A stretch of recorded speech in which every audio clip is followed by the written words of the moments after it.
안녕하세요. 뉴스반장입니다. 이준석 전 최고위원이 11일 발표된 국힘당 전당대회에서 당대표 자리에 올랐습니다. 우선 36이라는 젊은 나이에 당대표 당선으로 보수정당 역사상 첫 30대 당대표가 된 것을 진심으로 축하합니다. 이 또한 엄청난 변화이며 한 번도 경험해보지 못한 놀라운 일이 벌어진 건데요. 이전 최고위원은 국회의원 경험은 없지만 박근혜 전 대통령 시절 정치 활동을 시작해 영선 중진이라는 이야기도 듣고 있습니다. 사실 우려와 기대가 공존하고 있지만 그의 당대표 당선으로 국힘당은 어떻게 변화할지 반신반의한데요. 그는 당선 소감에서 한 번도 들어보지 못한 생소한 영어를 나열하며 다양성과 공존이라는 개념을 화두로 꺼내들었습니다. 거기에 가수 임재범이 부른 너를 위해서라는 가사를 개사해 자신을 따라달라고 외쳤는데요. 하지만 정작 그의 말을 이해한 같은 당 의원들이 몇 명이나 있을까요? 나이 차이가 많이 나면 아들뻘 되는 나이 차이일 텐데요. 당장 소통이나 제대로 될지부터가 걱정입니다. 제가 가장 강조하고 싶은 것은 공존입니다. 다른 후보께서 통합의 의미를 강조하시면서 용광로론을 말씀하신 적이 있습니다. 저는 그 말씀에 공감합니다. 하지만 용광로 이론은 미국과 같은 다원화 사회에서 조금 더 진화해서 요즘은 샐러드볼 이론이라는 이름으로 바뀌어가고 있습니다. 다양한 사람이 샐러드볼에 담긴 각종 채소처럼 고유한 특성을 유지한 채 같이 공존할 수 있는 사회가 샐러드볼입니다. 네, 우리가 비빔밥의 고명들을 모두 갈아버리지 않기 위해서 보통 스테레오타이핑이라고 합니다. 뭐뭐 다움에 대한 강박관념을 버리고 공존할 수 있어야 된다고 생각합니다. 누군가에게 청년다움, 중진다움, 때로는 당대표다움을 강요하면서 우리 사회에 달걀과 시금치, 고사리 같은 소중한 개성들을 갈아버리지 않는 그런 사회를 만들겠습니다. 6월 중으로 토론 배틀을 통해서 2명의 대변인과 2명의 상근 부대변인을 선발할 수 있도록 하겠습니다. 누가 선발될지 모르는 이 불확실성은 역설적으로 국민에게 확신을 줄 것입니다.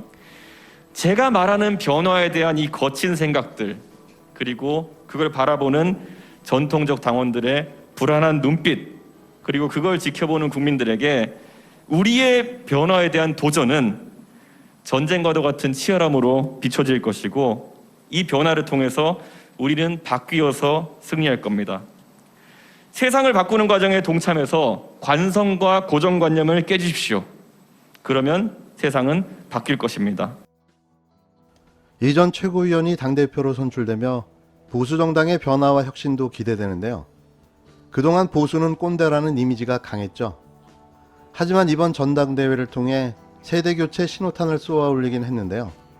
오히려 장유유서 발언을 한 정세균 전 총리의 발언을 왜곡하며 더불어민주당이 더 꼰대 정당이라는 이미지를 의도적으로 연출하기도 했습니다.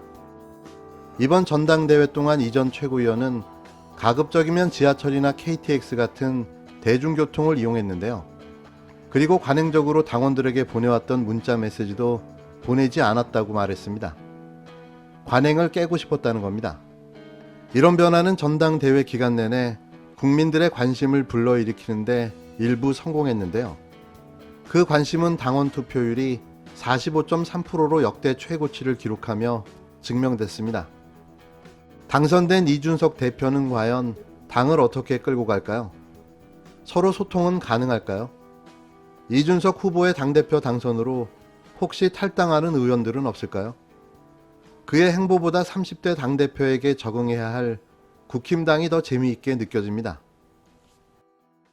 이날 더 재미있고 흥미진진했던 건 선출된 당 최고위원들인데요. 기가 막히기까지 한 이준석 대표와 최고위원들의 조합이 극강의 콜라보를 보여줄 것으로 기대가 만발합니다. 11일 국힘당 최고위원으로 선출된 배현진 의원과 조수진 의원이 눈에 띄는데요. 백치미를 자랑하는 배 의원과 남다른 논리와 목청을 뽐내는 조 의원이 명실상부한 국힘당 최고위원에 오른 겁니다. 배 의원은 MBC 아나운서와 기자를 거친 언론인 출신 초선 의원인데요. 하지만 아무도 그가 아나운서와 기자를 거쳤다고는 상상도 하지 못하고 있습니다. 그건 순간순간 드러나는 그의 극강의 백치미 때문인데요. 한 예로 불과 몇 개월 전 발의한 책 박물관 대여 법안은 전 국민을 환장의 도가니로 몰아넣었죠. 이런 그가 최고위원이 된 겁니다. 또 같은 당 언론인 출신이자 초선인 조희연도 상상을 불허하는 놀라운 멘탈의 소유자인데요.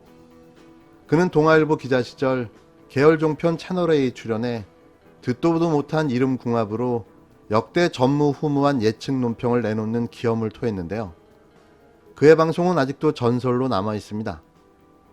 또 그는 자칭 동교동 수지라고 지칭하며 기자 시절 많은 정치인들과의 친분을 과시하기도 했는데요. 아직까지 사실로 확인된 바는 없습니다. 결국 비례로 21대 국회의원이 된 그는 후보자 재산신고 누락으로 국회의원 상실 위기에 처했으나 벌금 80만 원을 선고받고 구사 일생으로 살아남았는데요. 법사위에서 여전히 쩌렁쩌렁한 목소리로 앞뒤 맥락 없는 주장을 펴며 저희들의 세금을 축내고 있습니다. 물론 배 의원과 함께 말이죠. 어쩌면 이렇게 꿀조합이 탄생했을까요? 이준석 대표, 우현진 좌수진, 이들의 미래가 불보듯 뻔해 보입니다. 물론 이건 저만의 생각은 아니겠죠. 그 이중사 아버님께서 저보고 좀 물어봐 달라고 또 연락을 하셔서 그거 하나만 좀 확인해 보겠습니다. 탄원서를 검찰 송치 전에 국선 변호사를 통해서 등기 우편으로 좀 보냈다는 거예요. 그래서 국선 변호인이 그걸 받아서 계속 가지고 있었는지 아니면 군검사에게 전달했는데 검사가 그걸 무시하고 있었는지를 좀 밝혀달라고 하시는데, 아까 그 법무실장님 말씀으로는 국선 변호인이 들고 있다가 4월이 넘어서 군검사에게 보내줬다 이렇게 된 거죠? 네, 제가 어제 확인한 바로는 4월 21일 날 날짜는 이제 정확지는 않은데 네. 예, 국선 변호사가 계속 받아가지고 가지고 있다가 있다가 군검찰 송치 이후에 네, 군검찰 송치 전달하기 이후에. 위해서. 왜냐면 그 사단서를 보면 이제 군검사 그건 앞으로 돼 됐고요. 있어요. 예. 제가 지금 이유에 대해서 여쭤봤습니까? 누굴 자꾸 비호하시려고 자꾸 이유를 설명하시고 그러세요? 본인이 군검사 본인이에요? 본인이 국선 변호인 본인이에요? 법무실장님이? 물어보지도 않았잖아요! 국선 변호사가 가지고 있다가 4월 21일 날 4월이 넘어서 넘겨줬다 이렇게 되는 거죠? 네, 날짜는 정확지는 않지만은 그 4월 20일 경 무렵에 전달된 걸 알고 있습니다.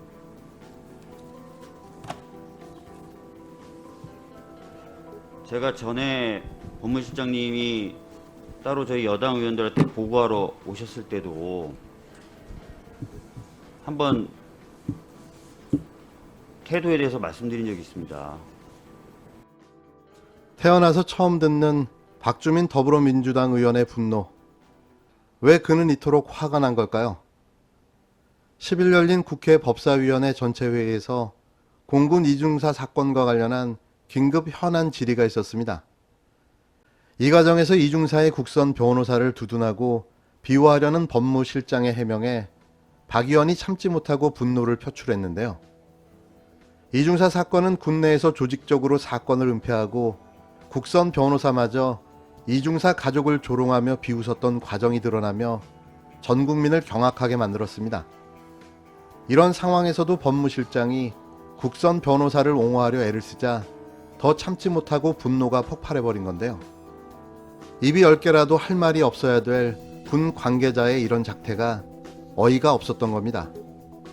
아직도 정신을 못 차리고 서로 변호해주고 사건을 축소하려 여전히 애쓰고 있는데요.